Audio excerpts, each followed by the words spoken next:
지난 2박 3일 동안 부흥회를 통해서 받은 은혜, 성령 충만으로 받은 은사 많이 받으셨지요?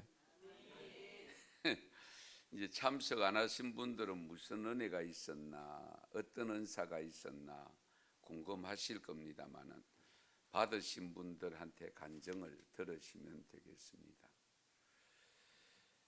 어제든 하나님께서 예정하셔서 우리 강사 배종부 목사님을 보내주시고 그 목사님에게 베푸신 은혜와 은사를 통해서 우리 은성교회도 임하게 해주신 하나님을 찬양하고 하나님께 먼저 영광을 올려드립니다.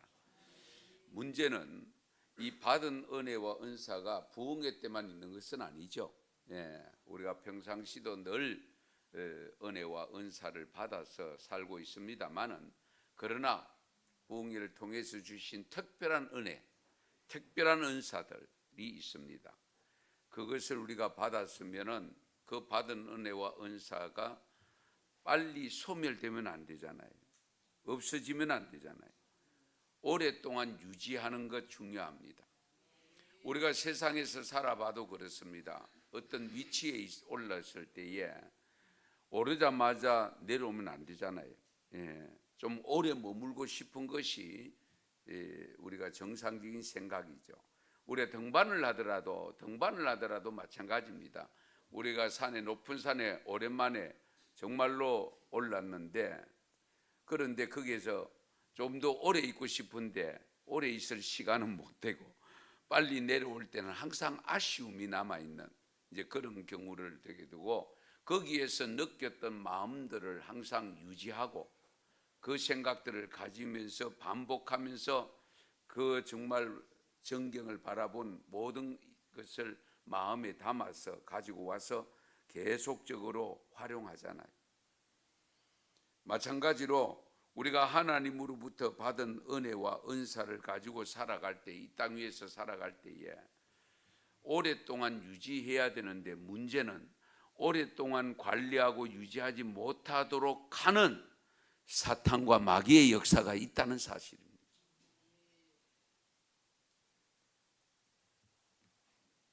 그래서 오늘 읽은 우리 사도행전 13장 43절 말씀에 보면 바울과 바나바의 설교를 듣고 많은 사람들이 따르니까 두 사도가 그들을 향하여 권면합니다.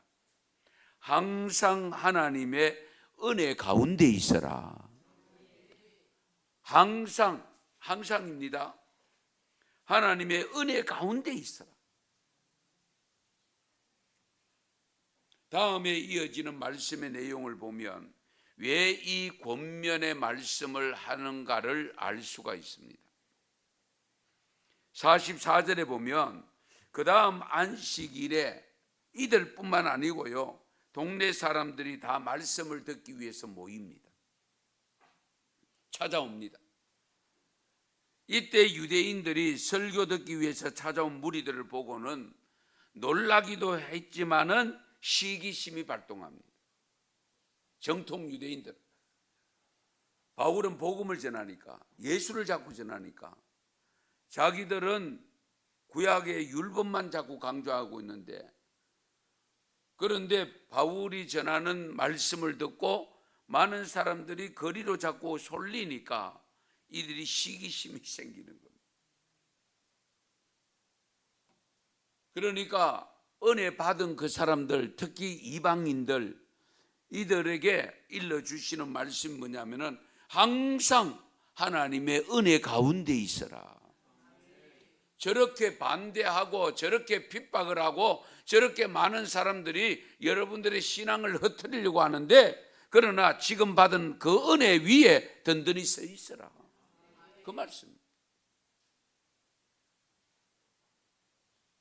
베드로 사도를 통해서도 오늘 5장 12절에 주신 말씀, 내가 신실한 영제로 아는 실로안으로 말미암아 너희에게 간단히 써서 권하고 이것이 하나님의 참된 은혜임을 증언하노니 너희는 이 은혜에 어떻게 하라고요? 굳게 서라. 이 은혜에 굳게 서라. 사도행전 우리 앞에 11장에 보면 스데반 집사가 설교하면서 순교까지 하게 되고 핍박이 심해지면서 예루살렘에서 많은 사람들이 흩어지잖아요. 그 흩어진 자들 중에서 베니게와 구브로와 안디옥에까지 흩어져서 말씀을 전하는데, 지금까지는 유대인들에게만 전했는데 이제 바울은 사실은 하나님의 부름받을 때에 이방인에게 복음을 전하기 위해서 너를 불렀다고 했잖아요. 그러니까 그래도 바울도 유대인이니까 어쨌든 유대인 동족에게 복음을 전해서 정말 그 복음을 받아들이면 좋겠는데 배척을 하니까 이방인들에게 전하고, 이방인들에게 복음을 전하니까 이방인들이 더 잘 따라오는 거예요. 그래서 이 소문이 이제 예루살렘에까지 전달된 거예요. 그 예루살렘에 전달되니까 사도회에서 사람을 보냈는데 바나바를 보냅니다. 확인해봐라. 소문이 진짜인지 가짜인지 확인하라고 보냈는데, 바나바가 가서 바울이 전하는 복음을 듣고 찾아오는 사람들이 바라보니까 하나님의 은혜가 너무 크거든. 그래서 하나님의 은혜가 그들 가운데 역사하심을 보고 너무 기뻐서 모든 사람들에게 일러주는데, 사도행전 11장 23절에 보면 이런 말이, 굳건한 마음으로 주와 함께 머물러 있어라. 하나님의 은혜를 보고 기뻐하며 모든 사람에게 굳건한 마음으로 주와 함께 머물러 있어라. 이 내용의 말씀도 은혜 가운데 굳게 서라는 말씀과 동일한 겁니다. 그러면 바울도 그렇고 바나바도 그렇고 왜 이와 같은 말씀을 강조했을까? 왜 그랬을까?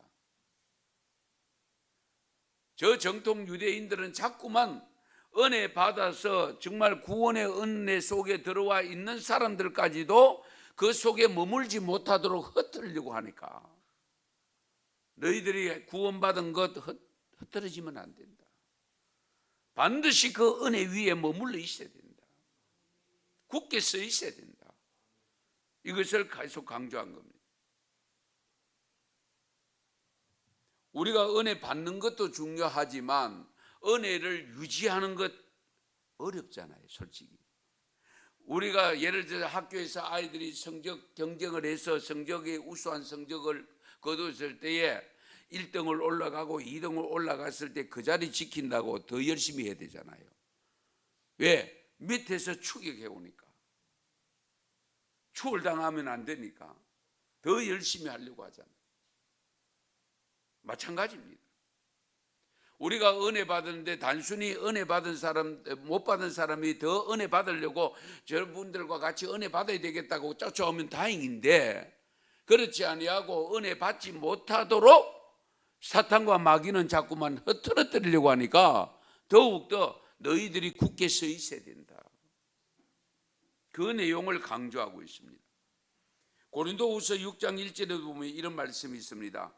우리가 하나님과 함께 일하는 자로서 너희를 권하노니 하나님의 은혜를 헛되이 받지 말라. 하나님의 은혜를 헛되이 받지 말라. 무슨 말씀입니까? 여기 헛되다고 하는 단어가 원어적으로 공허하다, 텅 비었다, 그런 뜻입니다. 헛되이 받지 말라. 헛되다는 단어가 공허하다, 텅 비었다. 그러니까 은혜를 받았는데 은혜가 없어요. 비어버렸어요. 하나님은 은혜를 주셨는데 나의 삶에 그 은혜가 그대로 계속 나타나야 되는데 텅 비어 있다. 나타나지 않는다는 거예요. 그래서 하나님의 은혜를 헛되이 받지 말라고 한 것은 너희들이 받은 은혜를 쏟아붓지 말라는 거예요.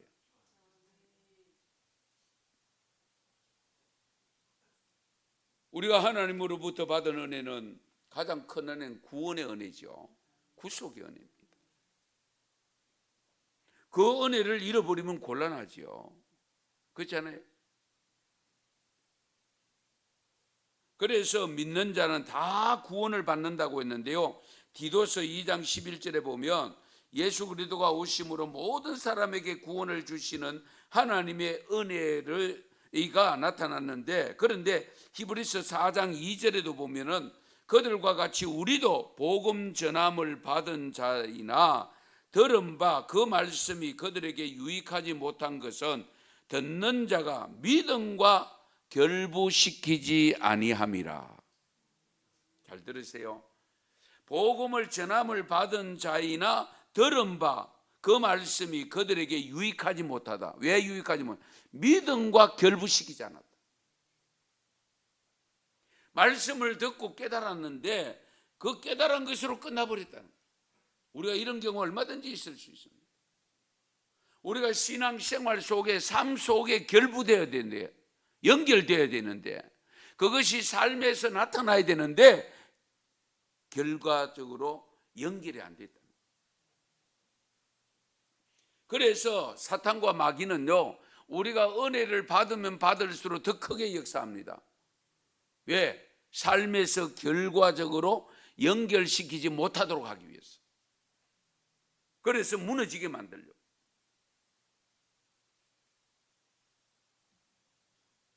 심지어 우리가 구원의 은혜를 받아 살면서 특별한 은혜와 여러 가지 능력을 체험하고, 그런데 그것을 쉽게 잃어버리고 망각해버리고 다음에 또 받칩니다. 이렇게 쉽게 생각하는 경우가 있는데요, 쉽지 않습니다. 그래서 제가 이미 새벽 기도하고는 몇 분의 금요 기도 때 말씀을 드렸는데요, 특별히 방언의 은사 받은 분들은 방언 기도 계속 하셔야 됩니다. 개인적으로 혼자 할 때는 하셔야 되고요, 공동으로 기도, 통성 기도할 때에 방언이 나오면 그대로 절제하면 안 됩니다. 하셔야 됩니다. 사용하지 않으면 방언도 중단되거나 잃어버립니다. 그 은사 거두고 가셔버립니다. 그러니까 우리가 어떤 은혜와 은사를 받았든지 받은 은사와 은혜는 내가 삶 속에서 말씀과 결부시켜서, 삶과 결부시켜서 늘 활용하셔야 되고, 그 활용을 통해서 하나님의 이름을 드러내야 되겠죠. 하나님께 영광을 돌려드려야 돼요. 예. 뭐 저희가 지금 낮 예배는 안 오시니까 그런데 새벽 기도를 빠지지 않고 나오신 분이 있습니다. 두 분이, 저희 연성교회 두 분이 계시는데, 그분의 소원이 이번에 내가 방언 은사 받는 게 소원이었어. 여기가 안수기도 받을 때도 내 그 기도 받는 걸 봤거든. 그런데 마지막 날에 은사를 받았어요. 그런데 그 은사 받은 것 사실인가 저는 확인을 하고 싶었거든요, 목사니까. 그런데 오늘 새벽에 혼자 앉아서 다른 분 다 가셨는데도 방언 기도를 하고 계시더라고요. 정말 저도 감사했습니다. 다 하나님의 자녀들이잖아요. 은성교 교인 아니라고 그러면 안 되잖아요. 어쨌든 은사를 받아가지고 혼자서, 제가 차 운전을 하고 오니까 계속적으로 기도를 오랫동안 하고 가시는 것을 보고, 예.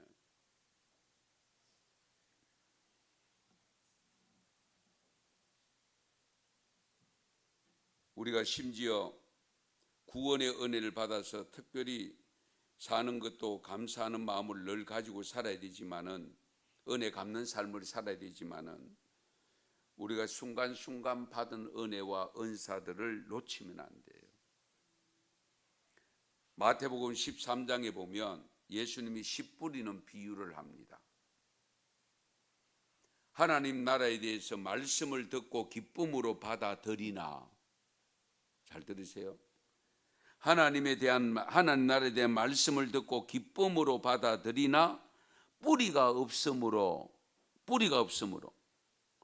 결국에는 열매를 맺지 못한 자들에 대해서 말씀하잖아요.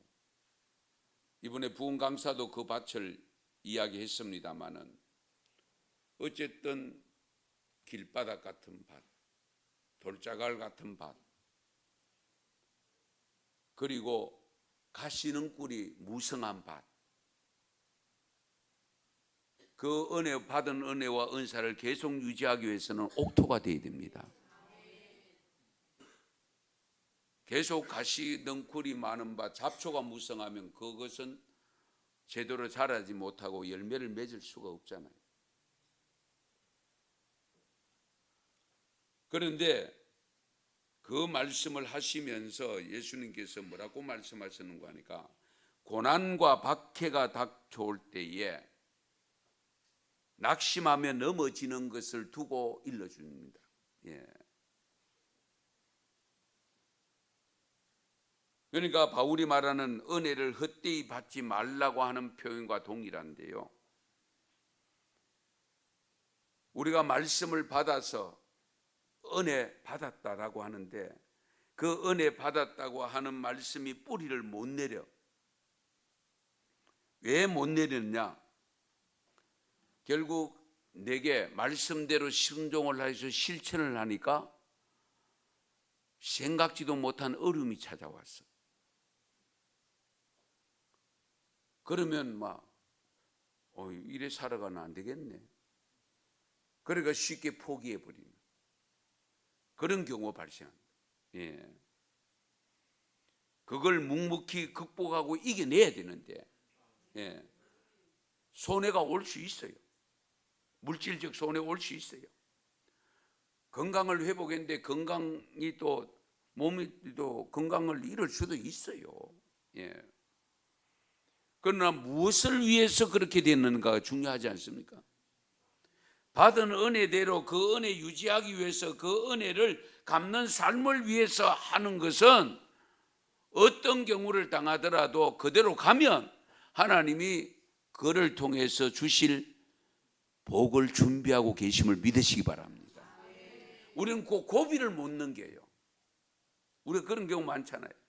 그 고비를 못 넘겨서 다 된 밥에 코 빠지듯이 이제 곧 복을 받을 수 있는 풍성히 받을 수 있는 지경이 이르렀을 때 금방 무너져 버려. 그러면 하나님이 예배해 놓은 건 못 받지요.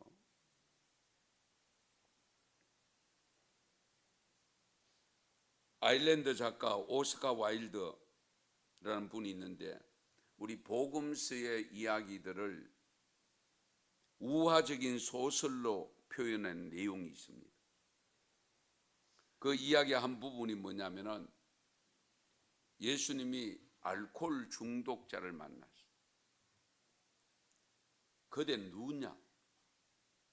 예, 저는 걷지 못하는 안전병인데요. 그때는 이렇게 저렇게 해서 그래도 잘 얻어먹고 살았는데 주님이 나를 고쳐주셔가지고 이제 멀쩡하게 됐는데 할 일은 없고 그래서 옛날처럼 앉아가 하니까 이제 걸어 다니는 걸 봤으니까 안전병이 아닌데 앉아가 구걸 하니까 구걸도 적은 데다가 한마디씩 하면서 던지는 데가 마음이 상하고 하니까 술을 마시기 시작한 거예요. 그러다 보니까 알코올 중독자가 돼요. 자기가 앉아 있을 때는 어쨌든 내가 걷고 싶다는 그 소망을 가지고 간구했을 텐데 그래서 예수님께서 고쳐주었던만은 이 다른 일은 하지 아니하고 또 여전히 옛날로 그대로 돌아가서 있다 보니까 더 못해지는 결과를 가져왔다. 결국 은혜가 텅 비어 은혜를 헛되게 받은 거지. 잘못 받은 거지.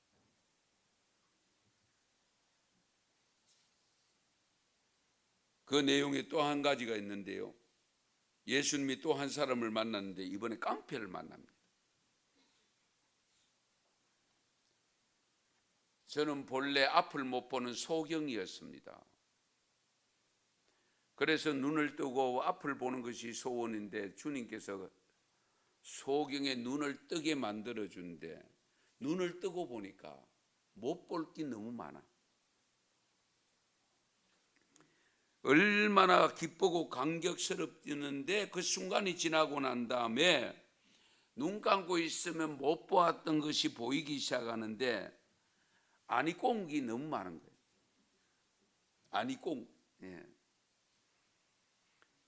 그래서 더럽고 치사하고 막 이러다 보니까 우라가 치밀어 오르고 그러다 보니까 싸우게 되다 보니까 지금은 깡패가 되어 있습니다.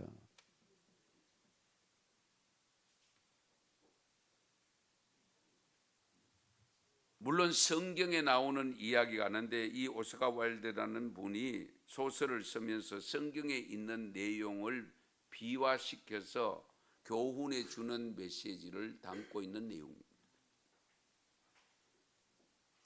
은혜를 헛되이 받지 말라고 우리에게 경고를 주는 소설입니다. 예. 하나님이 우리 각자에게 은혜를 주실 때에는 은혜가 어떤 은혜이든지 하나님 당신의 뜻을 이루기 위해서 주셨음을 믿으시기 바랍니다. 나만을 위해서 줬다고 생각하니까 자꾸 엉뚱한 생각을 하게 되는데 하나님이 내게 그런 은사를 주시고 은혜를 주셨을 때에는 하나님의 또 다른 목적이 있다. 그 목적을 발견할 수 있어야 됩니다. 그 뜻을 발견할 수 있어야 됩니다.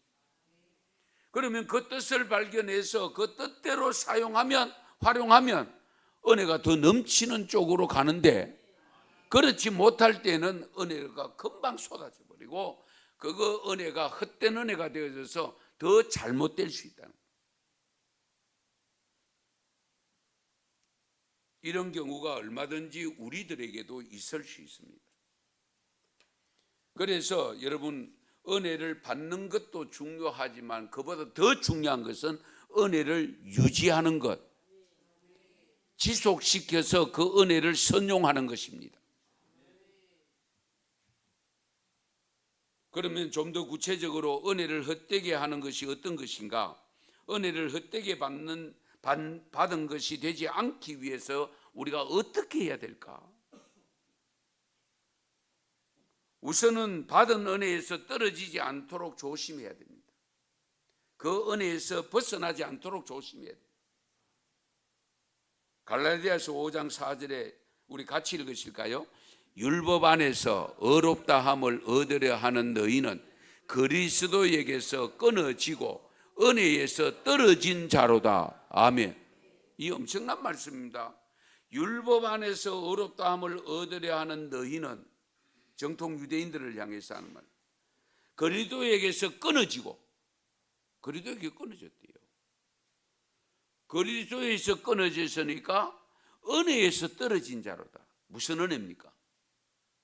구원의 은혜에서 떨어졌다는 거예요. 여러분 구원 못 받는다는 거예요.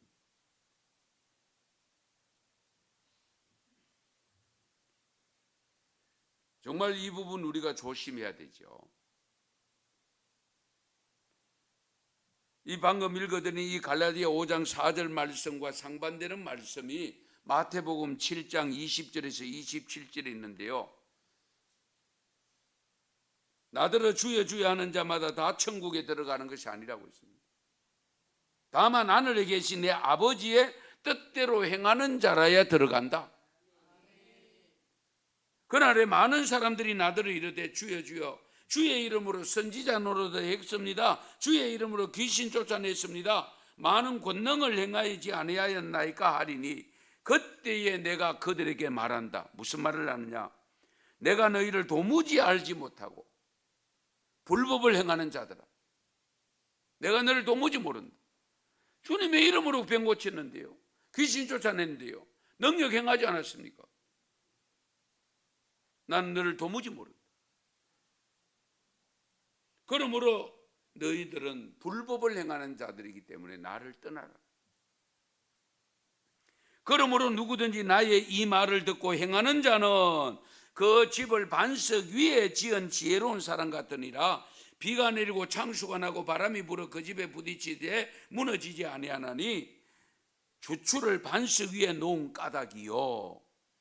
나의 이 말을 듣고 행하지 아니하는 자는 그 집을 모래 위에 지은 어리석은 사람 같으니 비가 내리고 창수가 나고 바람이 불어 그 집이 부딪힘에 무너짐이 심한다. 우리가 헷갈릴 때가 있습니다. 잘 들으세요. 구원은 무엇으로 받는다고 했습니까? 믿음으로. 그런데 야고보가 하면 행함 없는 믿음은 죽은 믿음이라고요. 그렇지 않아요?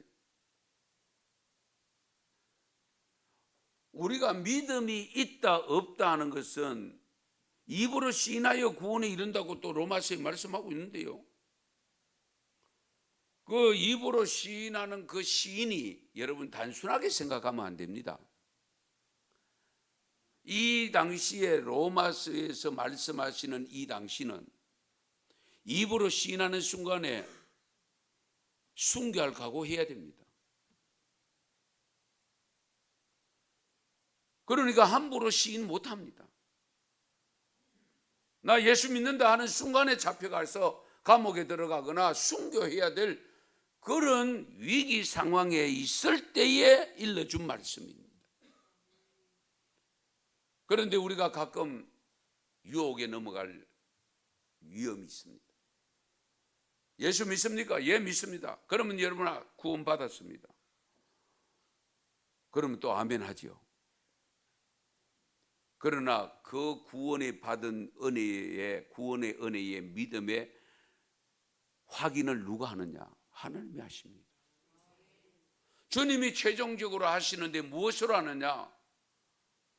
결국 내 삶을 통해서 하나님이 일러주신 말씀이 나타나야 된다는 거예요. 그렇지 않으면 능력을 행해도 은사를 받아가지고 귀신을 쫓아내고 병자를 고치고 신유의 은사를 행하는 사람이라도 나는 너를 도무지 모른다. 너는 내가 일러주는 말을 지키지 않았다. 그걸 지금 마태복음 7장에서 강조하고 있거든요. 그래서 갈라디아서 5장 앞에서 읽었습니다만 6절에 보면 할례나 무할례나 효력이 없으되 사랑으로서 역사하는 믿음뿐이니라. 아멘. 사랑으로 역사하는 믿음뿐이다. 그러니까 저와 여러분이 어쨌든 최종적으로 말씀의 크리스찬으로서 믿음이 있느냐 하는 것으로 나타나는 결정체가 뭐냐 했을 때 사랑으로 나타나야 됩니다. 사랑이에요. 옆에 분은 사랑합니다 인사 한번 하시죠. 사랑합니다. 이런 표현하면 어떨까요? 나는 죽어도 사랑합니다. 예. 죽기까지 사랑해요. 예.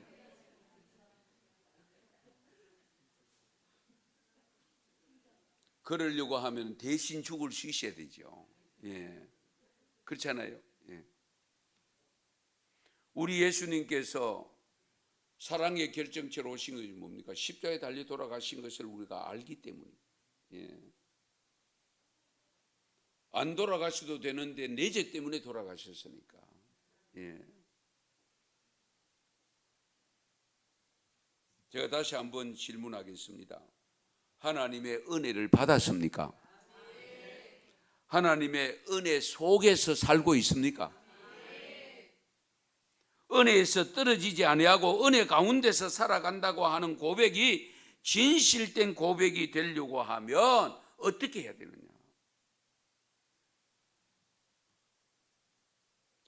주님의 은혜 가운데 사는가 아닌가 하는 것은 무엇으로 아느냐? 열매로 안다고 했습니다.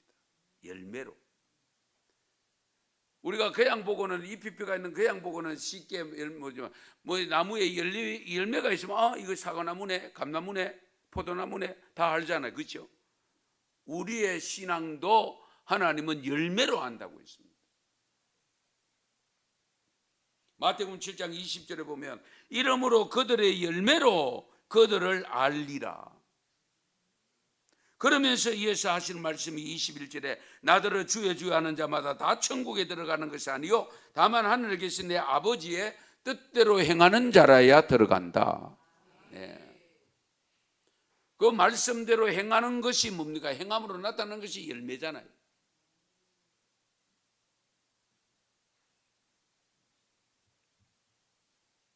로마서 10장 10절에 사람이 마음으로 믿어 의에 이르고 입으로 시인하여 구원에 이른다는 말씀. 여기서 입으로 시인한다는 것이 중요합니다. 그러나 입으로 시인하는 신앙이 진정한 신앙, 정말로 내가 입으로 고백할 때에 그 자리에서 총살령을 당하거나 살인 기구에 의해서 살해될 수 있다는 위기 속에도 내 입으로 시인할 수 있느냐는 거예요. 쉽지 않습니다. 베드로 보세요. 누가 죽인다고 안 했는데도 부인하잖아요. 예. 다른 사람 다 부정하고 가도 자기는 그렇지 않는다고 호언장담했잖아요. 그런데도 부정하잖아요. 작은 계집아이, 심부름 많은 계집아이 앞에서도 부정하잖아요. 우리가 그 상황에 당해보지 않으면 확인하기 어렵습니다. 평소에야 아이고 저는 그렇게 갈 겁니다. 저도 그렇게 생각할 수 있습니다. 네, 어떤 경우가 있어도 믿음 지킵니다. 그러나 그런 상황이 왔을 때에 과연 할 수 있는가 하는 것은 안 당해보면 모릅니다.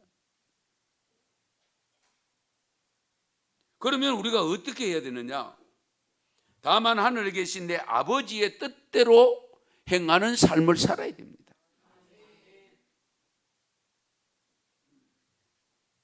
우리가 주의 이름으로 선지자 노릇하고 주의 이름으로 귀신 쫓아내고 주의 이름으로 권능을 행하였다라고 하지만은 하나님은 절대로 나는 그걸 모른다. 불법을 행하는 자들아. 은사를 줬더니만 그 은사 가지고 엉뚱한 짓을 하더라. 그러면 안 되잖아요. 예.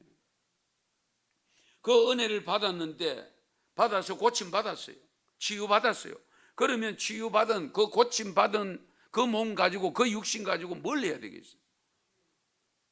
주님께서 하라고 하는 맡겨준 직분과 사역을 위해서 최선을 다해야 되겠죠. 건강 아낀다고 기도까지 아끼면 안 됩니다. 예. 기도하셔야 돼요. 예. 다른 건 못해도 난 기도할 거야. 그런 마음. 다른 것은 못해도 내가 이 맡은 일은 내가 최선을 다해서 할 거야. 끝까지 감당할 수 있어야 됩니다. 그것이 받은 은혜를 놓치지 아니하고 유지하는 비결입니다. 우리가 잘 아시는 대로 받은 은혜가 값싼 은혜가 되지 않도록 해야 되는데 문제는 우리 예수님께서 교회 안에는 알곡과 쭉정이가 같이 공존한다. 쭉정이 뽑아낼까요? 뽑지 마라. 마지막 때에 다 가려진다. 왜? 그거 뽑으려고 하다가 알곡 다친다. 이런 말씀을 보면 여러분 두렵지 않습니까? 저는 솔직히 두렵습니다. 제가 가라지 되면 어떡하나? 그렇잖아요. 지금이라도 빨리 가라지라고 뽑든지 가라지 그렇게 괜찮은데 계속 놔놓고 다른 사람 천국 갈 사람 못 가게 만들고 열매 맺어야 될 사람 열매 못 맺게 만들고 나면 그건 그거 어떻게 하겠어요? 한번 생각해 보세요.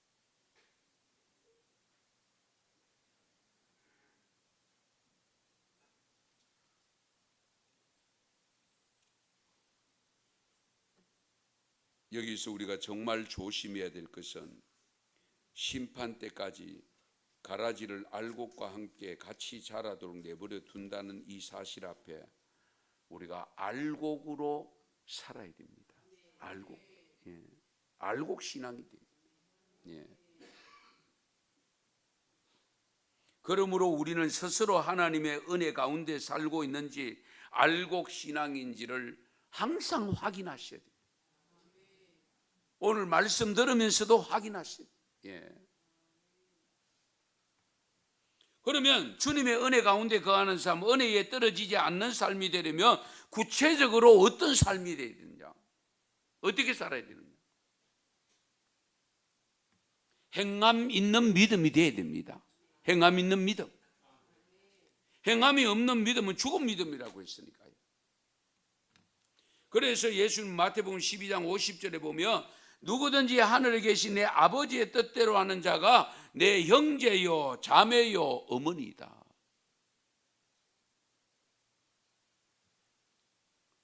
예수님이 이동할 때에 가족들이 나타났어.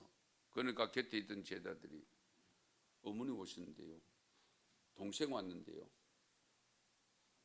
그러니까 그들에게 아이고 때는 이때다, 제대로 깨우쳐 줘야 되겠다 하는 것을 알고는 우리 예수님께서 누구든지 하늘에 계신 내 아버지의 뜻대로 행하는 자가 내 형제고 내 자매고 내 어머니다, 영적 가족을 고백한 거예요.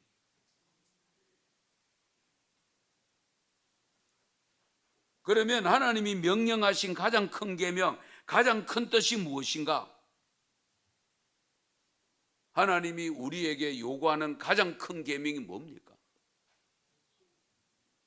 여호와를 사랑하고 내 이웃을 내 몸과 같이 사랑하라. 할렐루야.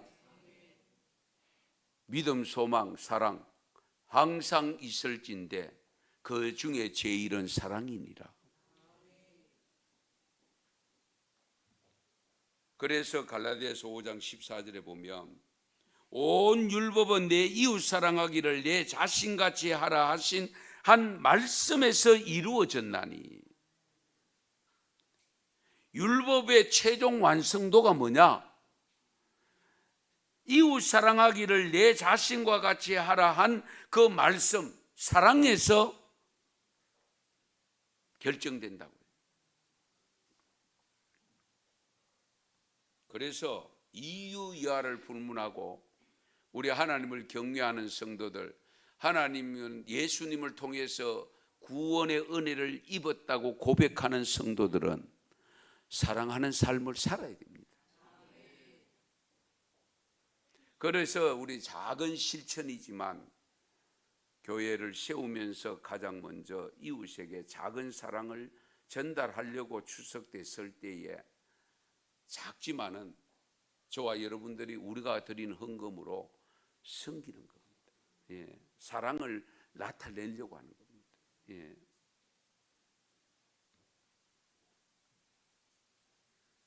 갈라디아 5장 16절에도 이런 말씀이 있습니다. 내가 이르노니 너희는 성령을 따라 행하라. 그리하면 육체의 욕심을 이루지 아니하리라. 그래서 제가 늘 강조합니다. 성령 받으셔야 됩니다. 왜? 사랑해야 된다는 걸 알아. 모르지는 게 아니에요. 알아요. 지적으로는 아는데 행함으로 삶으로 나타나지 않는 이유가 뭐냐? 내 안에 그것을 행할 능력이 없기 때문에. 그 능력을 무엇을 통해 주시느냐? 성령을 통해 주신다는 거예요.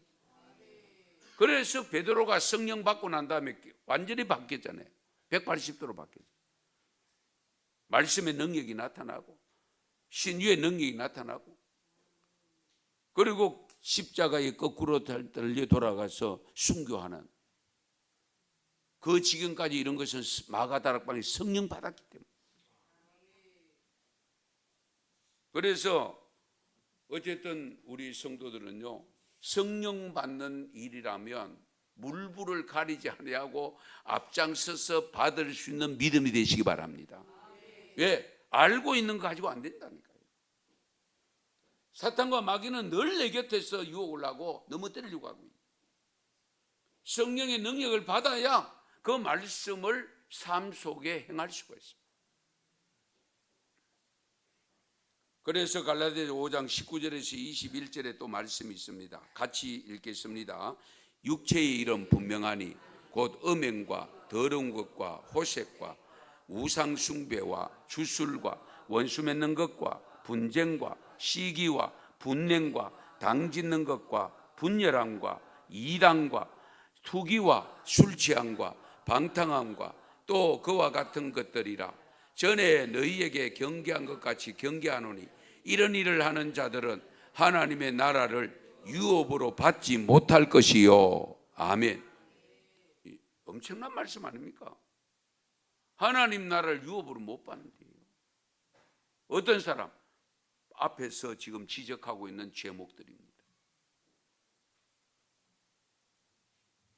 그러면서 이어서 하신 말씀이 너희가 성령을 받으면, 그러면서 22절 23절에 성령의 열매 9가지를 말씀하고 있잖아요.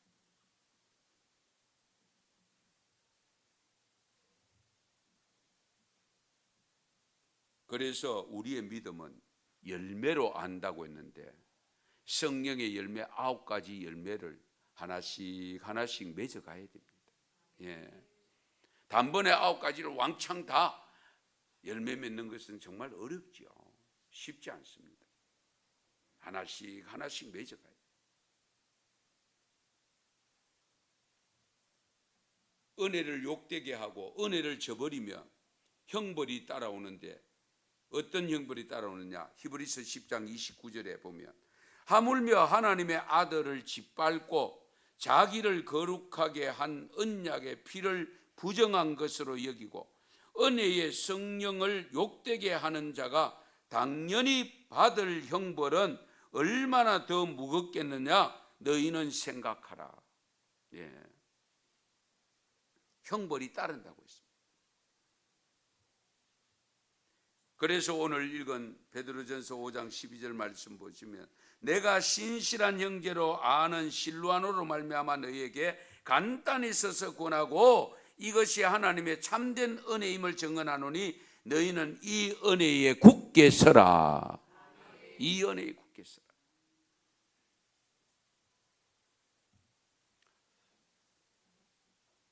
이제 꽤 오래됐는데 여러분 영화 중에 나이언 일병 구하기 영화 본 기억이 혹시 나실는지 모르겠습니다. 그 영화가 우리에게 굉장히 많은 메시지를 줬는데요. 지금도 최근에 보니까 또 우리 아주 정치적인 것인 합니다마는 이승만 대통령이 된 일대기를 그린 영화가 나왔다고 아주 지금 전국에 지금 오픈을 해서 한다고 하는 이야기를 들었습니다마는 이 영화도 관객들을 정말 많이 확보했던 영화인데 2차 세계대전이 일어났을 때에 노르만 상륙작전 아실 겁니다. 노르만 상륙작전. 그 상황에서 한 가정이 4아들이 다 군대에 갔어. 전쟁에 나가. 세 아들이 죽었어. 이제 아들 하나 남았어. 그걸 사령관이 알았어. 사령관. 여러분 하면서 전사를 하면 전사 통보가 가잖아요. 그러면 그 어머니가 어떤 마음이겠나. 그래서 이 사령관이 부하 직원을 불러서 하나뿐인 아들, 그 아들은 전장에서 최전선에서 끌어 후방으로 빼내라. 특명을 내립니다. 특명을 받고 전장에 가서 그 하나 남은 아들에게 가서 사령관의 명령이다. 어머니가 집에서 세 아들을 잃고 당신 혼자 남은 아들을 위해서 지금 살아오기를 간절히 기다릴 텐데 이 전쟁 위험하다. 그러니까 빨리 나가자. 그랬을 때에 이 라이언 일병이 그 말을 듣지 않습니다. 지금 이렇게 전장에서 죽어가는 저 친구들을 보면서 제가 어떻게 나 혼자 살려고 갈 수 있겠습니까? 좀 못 갑니다. 사령관이 명령이다. 가야 된다. 못 갑니다. 그렇게 옥신각신하다가 대위한 사람이 총에 맞아 쓰러집니다.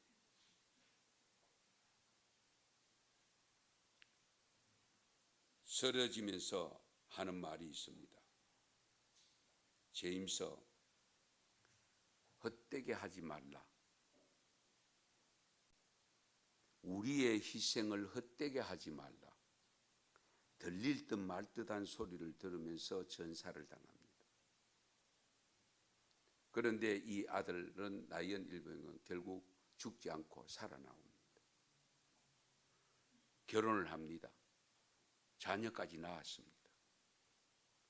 세월이 흐른 다음에 그 대의가 묻혀있는 국군 묘지에 찾았습니다. 왜? 자기를 살리려고 왔다가 죽었으니까. 그 앞에서 고백을 합니다. 그 대위가 죽으면서 들릴 듯 말 듯한 소리로 헛되게 하지 말라. 우리의 희생을 헛되게 하지 말라. 했던 그것을 생각하면서 지금까지 나름대로 살아왔는데, 그래서 그 묘역에서 아내와 자녀들을 앞에 두고서 눈물을 글썽거리면서 최선을 다해서 살아왔는데 과연 그 대위가 나의 삶을 보고 어떻게 평가할 것인가, 그 생각을 하면서 아내에게 뭐라고 이야기했는가 하니까, 내가 잘 살았다고 한마디만 이야기해다오. 당신이 정인이다. 당신이 한마디 해달라고. 좋은 사람이라고 한마디 해달라. 그 말을 들었던, 남편의 말을 들었던 아내가 당신은 좋은 사람이에요 하면서 영화가 마무리되었습니다. 하나님의 은혜 가운데 살아가는 성도 여러분, 은혜를 베푸신 하나님이 우리를 향해서 기다릴 때에 뭐라고 기다리겠습니까? 은혜를 헛되게 하지 말아라. 은혜 받은 값을 하며 살아라. 그 말씀을 일러주지 않겠습니까? 대위도 죽으면서 헛되게 하지 말라고 신신당부했고, 그 당부를 받았던 그 사람, 살아난 그 아들, 하나뿐인 형제 삼형제를 다 전사당하고 난 다음에 살았던 그가 나름대로 열심히 살았고, 그 묘지 앞에 찾아와서 고백을 할 수 있었다면 그래도 떳떳하게 살았다는 것을 알 수가 있지 않습니까? 저와 여러분은 장차 하나님 앞에 서야 됩니다. 주님 앞에 서야 돼요. 예. 거기서는 부정과 부인이 핑계가 통하지 않습니다. 그 앞에서 우리가 어떻게 뭐라고 대답을 할 것인가? 은혜 갚는 삶을 제대로 살아야 되지 않겠습니까? 받은 은혜를 받을 때마다 그 받은 은혜를 헛되이 보내지 아니하고 텅 비게 만들지 아니하고 정말 그 은혜 가지고 삶을 더 잘 살아서, 더 신앙생활을 더 잘해서 하나님 앞에 잘했다 칭찬 듣고 이 땅 위에 살면서도 하나님께서 주시는 은혜와 복을 받아 누리는 지혜자가 될 수 있기를 축원합니다. 축복합니다. 기도드리겠습니다. 하나님 감사합니다. 고맙습니다.